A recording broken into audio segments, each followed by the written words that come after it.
Hi, come on in. Welcome to my home.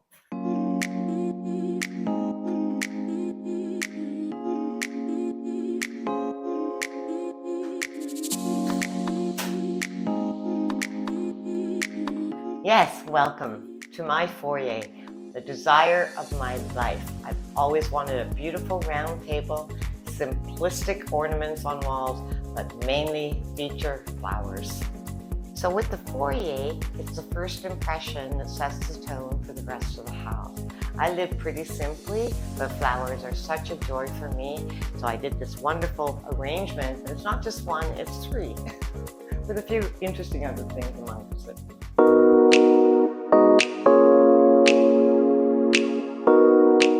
So the history of this building, and we'll just keep it short, but it's a bank building that was built in 1830. And all of these beautiful apartments were assigned to the people who were employees of the bank. It's a very hard building to get into, and I've waited probably maybe 8-9 years, and I finally got it. So I moved in April, so it hasn't been very long, about 3 months. So welcome to my great room. We have 11.5-foot high ceilings. These are all the original moldings and baseboards and casings. It has never been renovated in a way that took away all the wonderful unique features like little built-in china cabinets, fantastic, just big spaces. I love the wide window ledges because it's a stone building. That's indicative of how thick the walls are. I don't like to put too much on the window ledges, but when there's so much beautiful light in here on a really bright day, to me, it's more my style here, and I've lived in many homes, but to me, this is like taking the finest things that I have that still bring me joy and basically turning it into my own little unique art gallery. Hence, I painted it all white, and then I painted the trim the same color, but in a little bit of a pearl finish so that I could actually clean them. And I redid the floors, but so much of the integrity of this building is its own personality. I added a little bit more modernity to it just for form and function, but it's these characteristics that make it feel to me like it's my home. So even though this is a very old, beautiful stone building, these apartments were designed with such thought and contemporary kind of existence. So my style of interior work is always been about mixing old stories with new stories. So most of the furniture that is in here are pieces that I own, or people that have given me things, or artists that have made things for me. All of the artwork in the great room, everything in here is an original.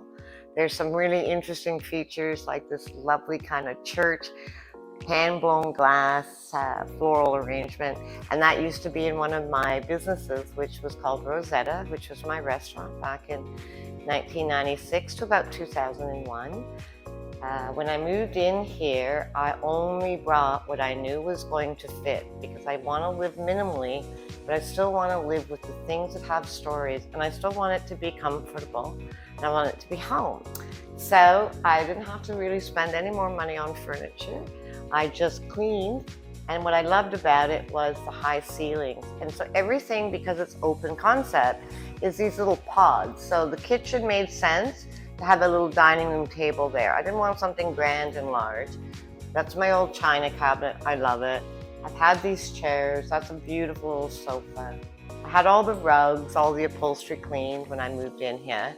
And I had a lot of lamps. Trust me, I was a lamp girl, kind of like I'm a shoe girl. But I only kept the lamps that I knew were going to go with all the accessories that I brought here.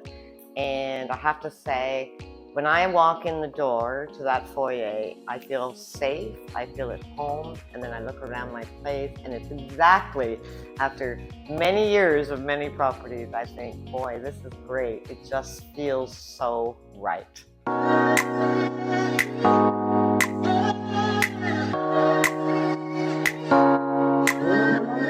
So when it comes to furniture, the hard surfaces in which you put things on top of things on top of things, this is one of my prized possessions. There was a fabulous man who I met many years ago who was originally a sculptor, painter, and he opened an antique shop.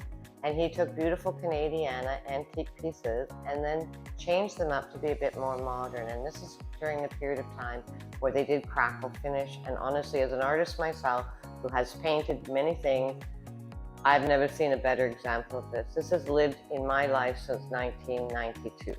So when I moved here, I had a lot of books. I had to edit books, but you're going to see another room where they exist. So I wanted this simply just to be a statement of objet d'art that actually means something to me. So these dog bookends are fantastic. They came a long time ago into my life, and again, I've been carting them around forever. So I brought one part of the bookshelf into the great room, and I just put the favorite things that I love. The black books are my journals for maybe 3 weeks. And the other objects are things that I have collected over the years through my travels. So in an open concept space, placement is pretty important, but I had the advantage with these very high ceilings and this little bit of chair rail. Painting everything out white, it still looks like it's all one big tall ceiling. But in terms of proportion, I decided this go around, big paintings were going to go higher, and then the smaller paintings were going to go lower. These wall sconces I picked up about a month or two before I got this apartment, and they are original French, hand carved, hand forged, and they were rewired to actually be able to be electric because they probably came from about 1890 and they would have been candles.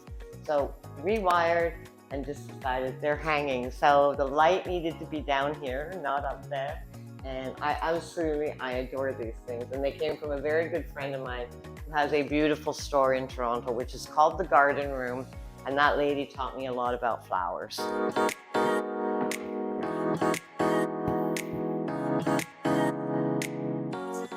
So when you come through the front door into the foyer, there's an entrance into the great room, which we've just walked through. But here's the kitchen. So you can come in from the foyer into here. But what's really great when you're having people over or entertaining, you can speak with them, but the cooking kitchen area is out of the way and they can be sitting there. And what's really cool about this, these are all the old original cupboards. I'm just going to open this up so you can see the size of these doors. So the thing about them, I know they're creepy, but I don't mind, is that the shelves, there's lots of shelves, there's tons of storage space, but I'm only 5'5", so a lot of the stuff up top, I can't really use the space. And a lot of people would be kind of like, that doesn't work for me. It actually works for me because as I've minimalized my things and my collections, I don't need a lot of cupboard space in that way as long as I've got my dishes to cook.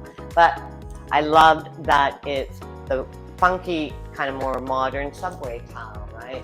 A little bit more of a kind of a big boat halogen lamp on the ceiling. And a friend of mine said, I don't know anybody who decorates their fridge. But we do, because we can. And it's functional, you know, those are my cookbooks, that's a charcuterie board, that's a clock to see what time it is, and always a bouquet of flowers.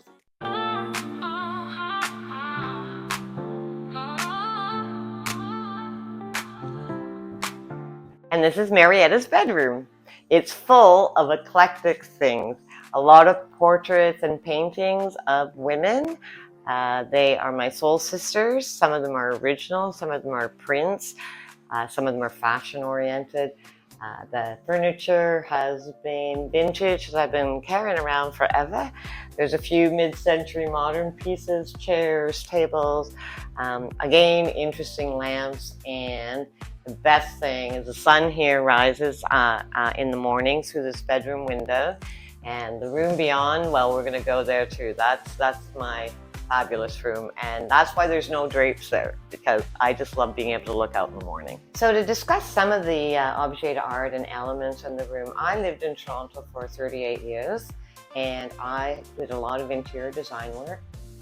There were so many amazing artisans in the time that I lived there. So this wonderful lamp, it's not a reproduction. That is a little bronze female figure, and the lamp guy made his own parchment shades and wired it. That is such an amazing little piece. I would never part from that. That's Coco Chanel, my beautiful Burmese cat. This chair is a cool story. It's mid-century modern. It was all It was curbside. Somebody had thrown it out. I saw it and said, I know a great upholsterer and I'm taking it to him. And he did it in this lovely cream.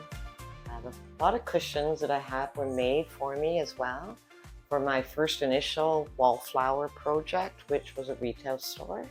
And so these are all hand done and handmade.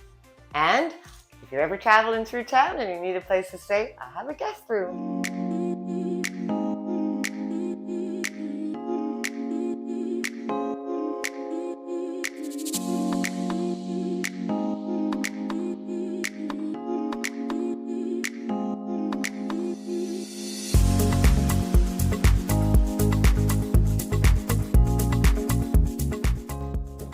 Welcome. This is Marietta's secret garden.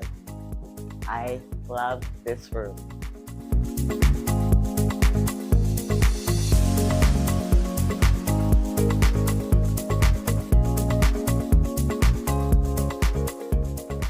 So the reason I love this room is it's one big, long, rectangular space, and a lot of people find that very challenging. But I like seating pods because this is a room for entertaining.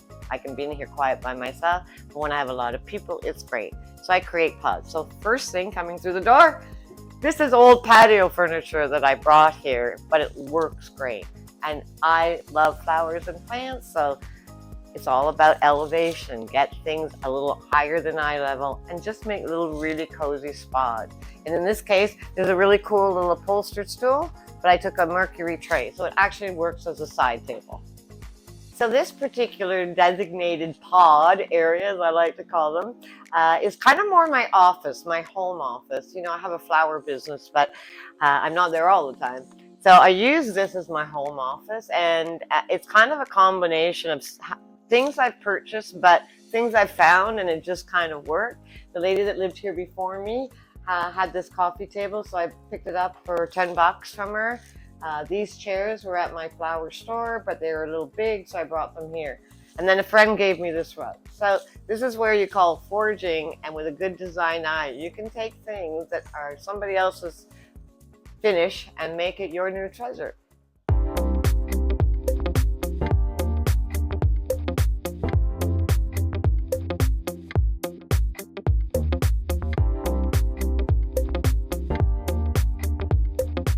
And last but not least, this fabulous little seating area that I created. So as you come through the great room, living room area, you come into the sunroom, and I wanted to use this little area as a seating area. That's more function and kind of come and go. But this is where you can really sit and you can have a nice conversation with people. I bought this little outdoor set that works great in here. And I love that it is blue because there's a lot of green when you look out here at the trees. So it reminds me of earth and sky and the elements. So I love it, and it's really comfortable. And you can do this, and you can get yourself a little book, have a little glass of coffee, a little cup of wine, whatever you choose. So that is my home, and thanks a lot for coming in. Thank you so much for coming. It's been a pleasure having you here and sharing my stories and the way I like to design and the way I like to live. Take care. Thanks so much. Hope to see you again. Bye.